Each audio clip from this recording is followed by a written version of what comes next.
Welcome to the Deep Dive, the show where we distill knowledge from compelling sources, cut through the noise, and deliver truly actionable wisdom directly to you. Glad to be here. Today, we're plunging into a book that has, well, genuinely changed how millions think about money. Robert Kiyosaki's Rich Dad, Poor Dad. Yeah, it's definitely more than just your standard finance book, isn't it? It's not just tips on budgeting or saving a few dollars here and there. Not at all. Rich Dad, Poor Dad really represents a profound philosophical shift. It changes how we perceive wealth, what money truly is, and, what it means to be financially free. Right. It directly challenges the very foundations of what so many of us were taught about earning, managing, and ultimately growing our money. Exactly. It throws a lot of conventional wisdom right out the window. Absolutely. And we're not just going to summarize the chapters today. We really want to deconstruct the core philosophy here. Our mission really is to unpack the most potent insights from Kiyosaki, challenge those conventional ideas, and give you a real shortcut to understanding what he calls financial intelligence. Yeah, get to the heart of it. Get ready for maybe some surprising facts, those aha moments that could empower you to completely rethink your own financial journey. So let's get into it. Okay, well, what's really fascinating about Kiyosaki's approach right from the start is how he sets up this incredible personal dichotomy, this contrast from his own childhood. Yeah. That's what shaped his entire financial worldview, fundamentally. It's quite the origin story, isn't it? He grew up with these two, as you said, vastly different father figures. Yeah. So on one side, there's his biological father, who he calls his poor dad, kind of affectionate, but also pointed. Right, there's a lesson in the name. And then on the other side, there was his best friend's father, who became his mentor, his rich dad.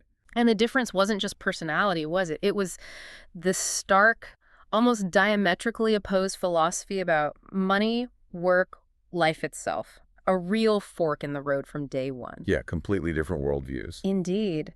And that poor dad archetype, I think, is incredibly relatable for a lot of people listening. It might even mirror our own parents' experiences or mentors we've had. Kiyosaki paints a picture of his biological dad as, well, highly educated, impressive academic credentials, even a PhD, I believe. Yeah, very accomplished academically. A dedicated public servant, worked incredibly hard, and by all those traditional metrics society uses, he was a success story in his field. Right, ticked all the boxes. But, and this is the key paradox Kiyosaki wants us to grasp, despite that education, despite the diligent work ethic, he consistently struggled financially. Right, that's the disconnect. Always seemed to be living paycheck to paycheck, battling debt, constantly worried about money. His poor dad followed that conventional path to a T, the one society tells us is the secure route. And that's the path so many of us heard growing up, isn't it? Yeah. It's drilled into us. Go to school, get good grades, Find a secure job. work hard, climb the corporate ladder. It's sold as the safe and secure option. Absolutely. The one that supposedly promises stability, a comfortable retirement, if you just play by the rules. But, as Kiyosaki saw firsthand, that very path, despite feeling safe, often leads to financial struggle or constant anxiety or maybe just stagnation. Financial stagnation. Exactly. He famously calls it the rat race. The rat race, yeah. That feeling of running faster and faster but getting nowhere. It's that relentless cycle, isn't it? Earning money just to pay bills, always working for money, but never really getting ahead financially. Like being on a hamster wheel. You're putting in all this effort, but the scenery never changes and you're not actually moving towards genuine financial freedom. Which raises a really critical question for you, the listener.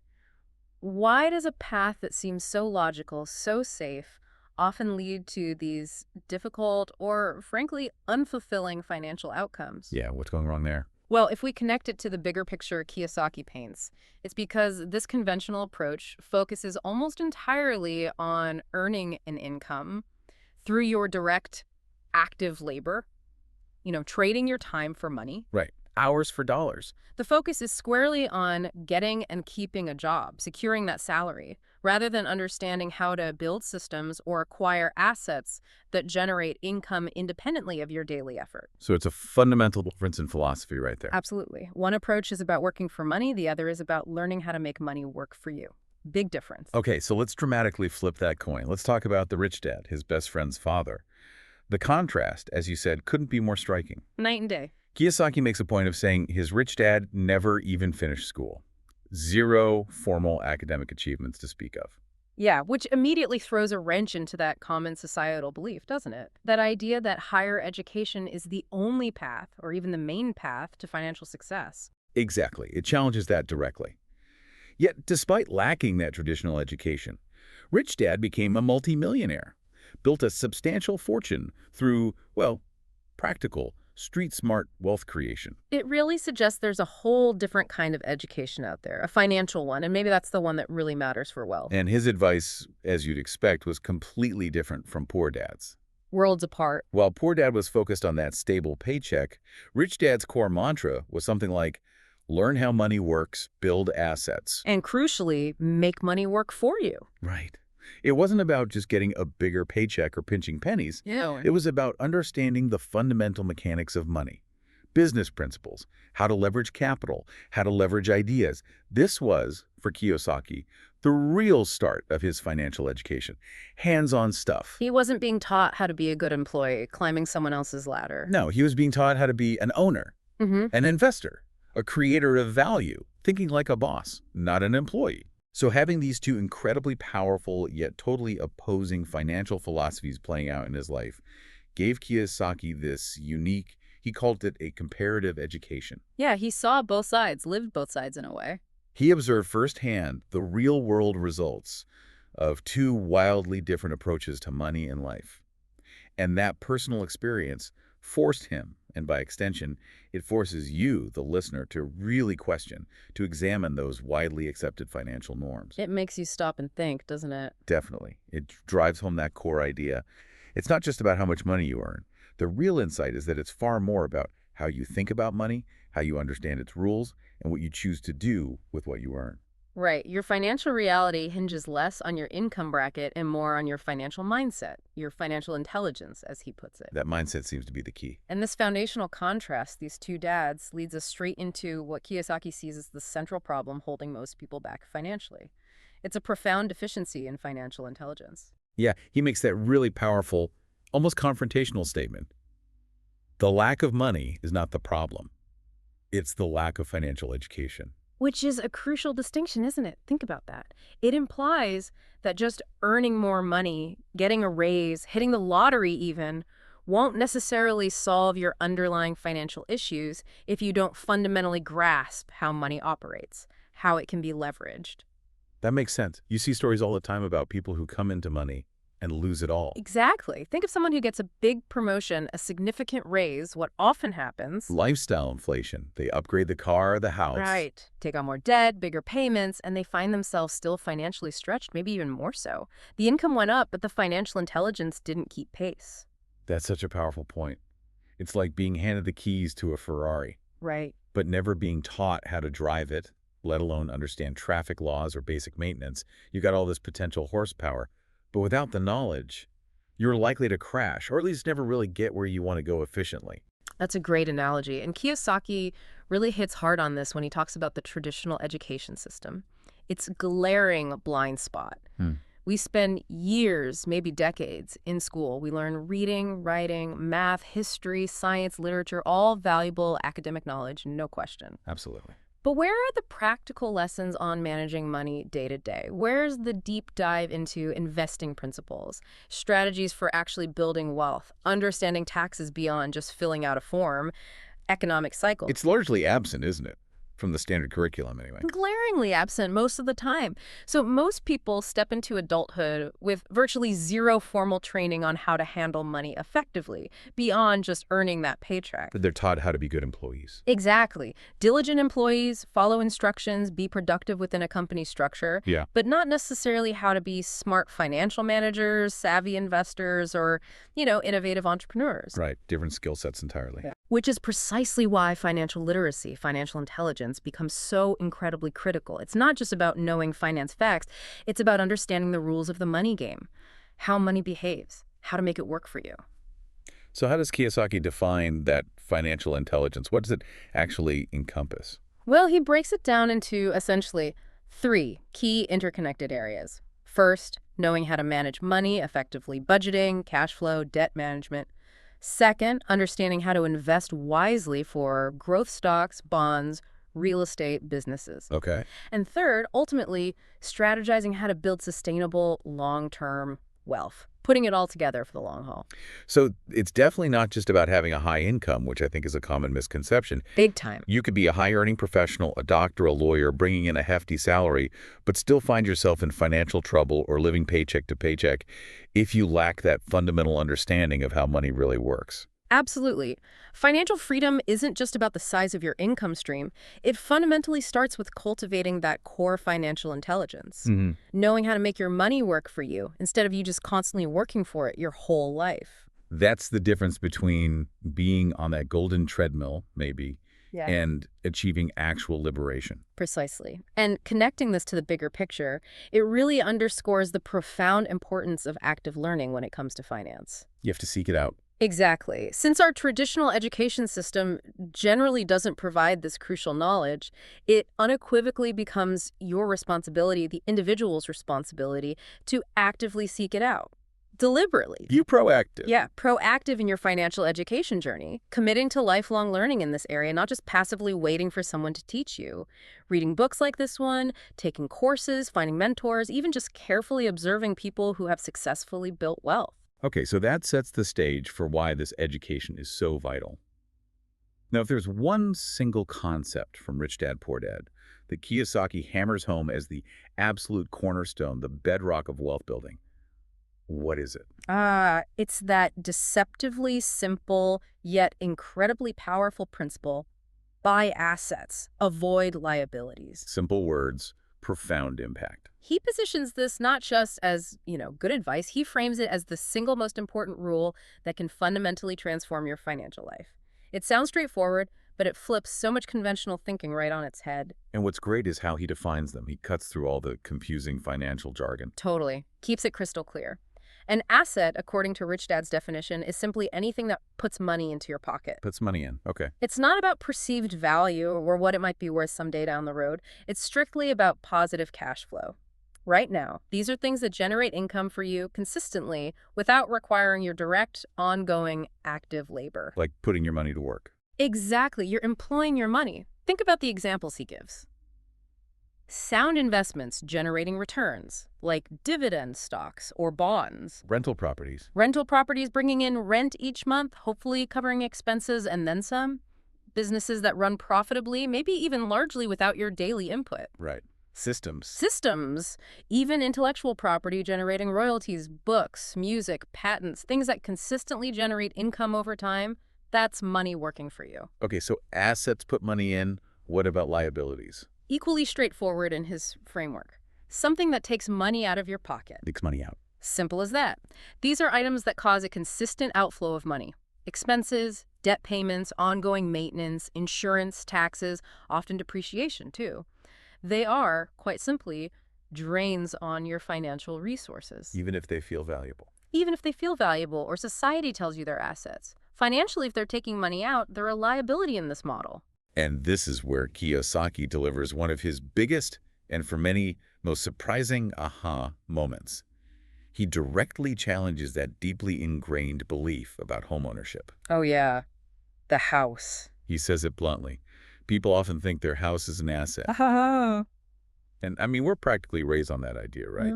Buying a home is the dream, a solid investment, a sign you've made it. The cornerstone of middle-class wealth building, supposedly. But then he hits you with the clarification. Cool. But if it's costing you money every month, it's a liability. Boom. And that raises a really important question. Why is this such a common misconception? Why do we confuse this? Yeah, why?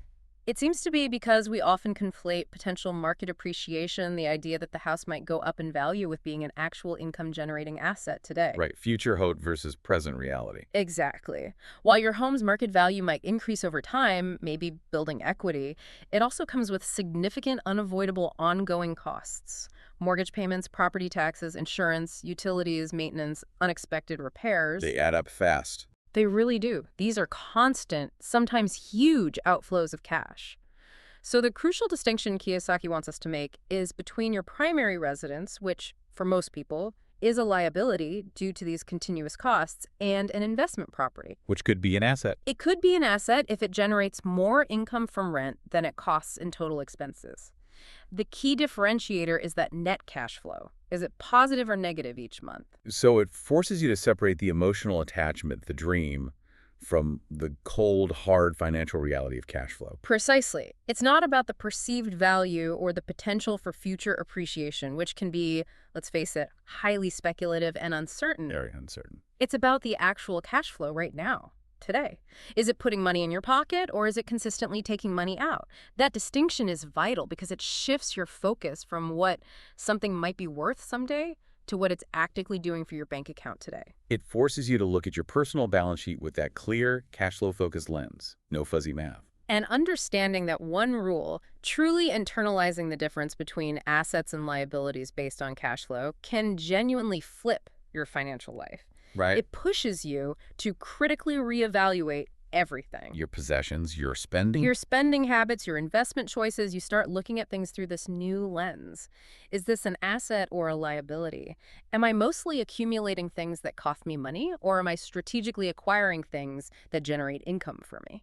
And the long-term implications of doing that, consistently acquiring assets, minimizing liabilities, they're huge. Profound. It's not just a tactic. It's the fundamental engine for building true, sustainable financial independence.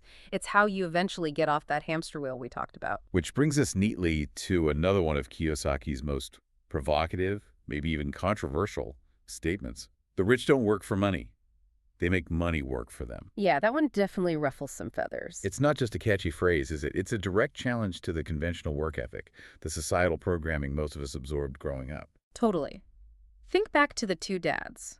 Poor dad's approach was all about chasing that paycheck. Work harder, get a promotion, maybe a higher salary, but always, fundamentally, trading time for money. The traditional grind. Right, rich dad's approach. Yeah. Completely different. It was about building systems and acquiring assets that generate income independently of his direct efforts. Making money while you sleep, essentially. That's the dream, isn't it?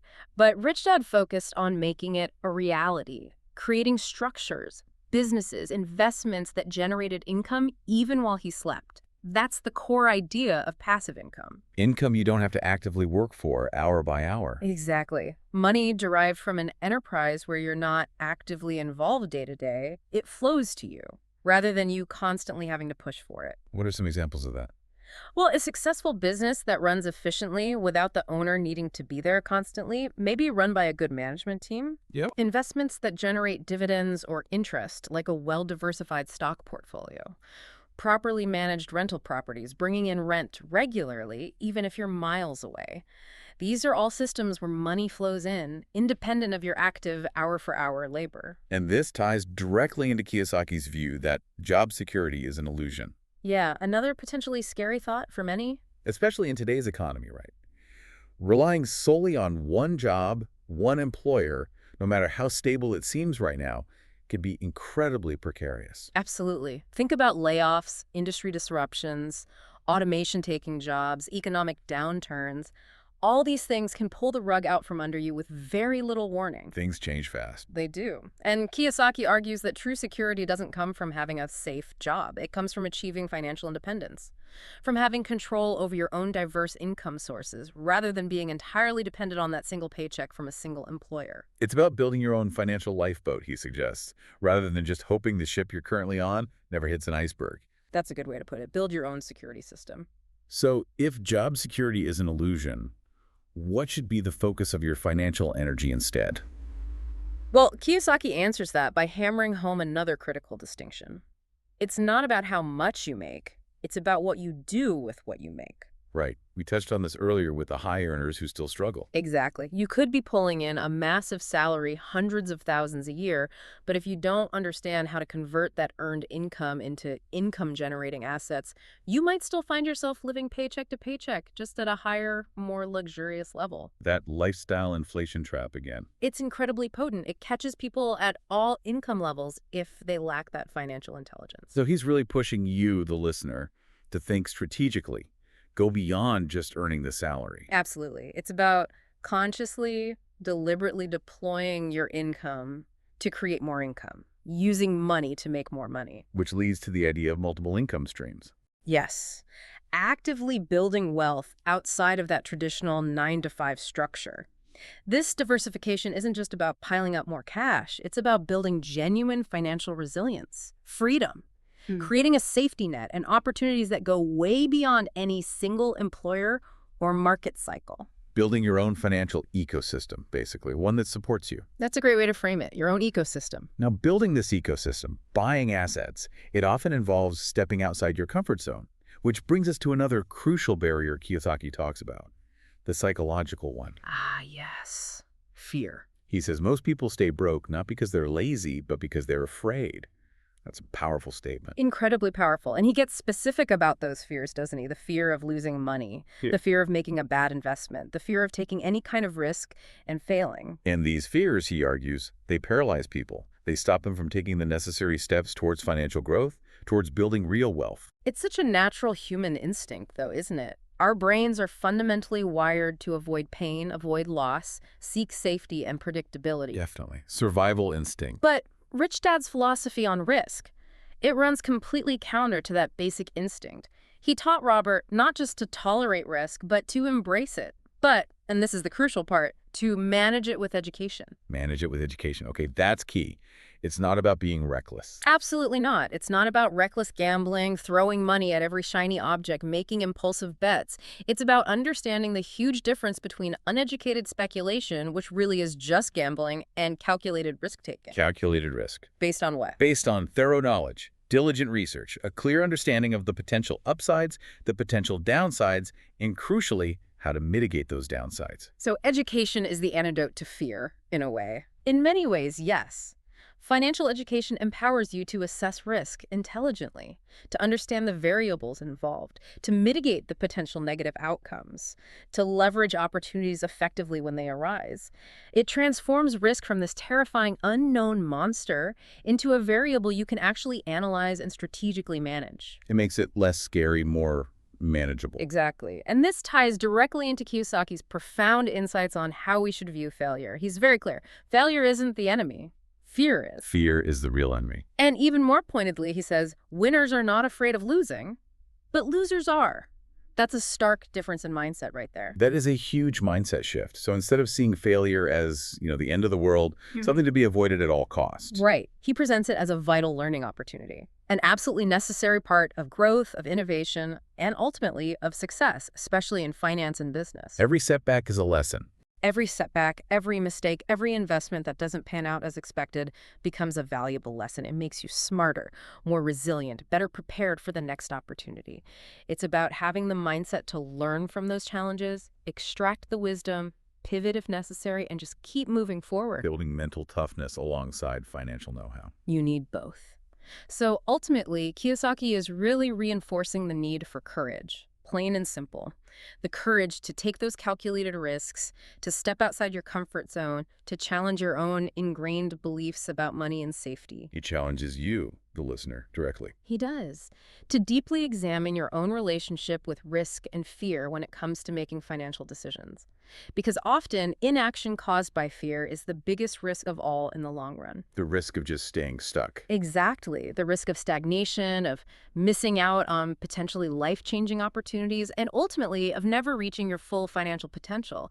It's that silent erosion of possibilities that fear creates. Okay, so overcoming fear is critical. Now, moving beyond the purely psychological, Kiyosaki highlights another key difference between his two dads. One that really shaped his path. It's about focus. Right. Poor dad versus rich dad's focus. Poor dad focused heavily on climbing the career ladder, working diligently within the system, aiming for promotions, salary bumps, the traditional path. Standard corporate progression. Rich dad, on the other hand, put his emphasis squarely on learning skills that would lead to wealth, almost regardless of specific job titles or conventional career milestones. That's a fundamental shift, isn't it? Moving from a job-centric view to a skill-centric one. Absolutely. It highlights why continuous learning, especially in certain high-leverage areas, is potentially far more valuable for long-term wealth than just collecting impressive job titles or staying loyal to one company for decades. And what's really interesting is which skills Kiyosaki identifies as essential, the ones Rich Dad encouraged Robert and by extension us to develop. These aren't necessarily the academic subjects you major in at university. What kind of skills are we talking about? Practical, high-leverage abilities that are almost universally applicable to creating wealth. He champions things like sales. Sales. Why sales? Because it's about understanding human psychology, persuasion, how to articulate value effectively.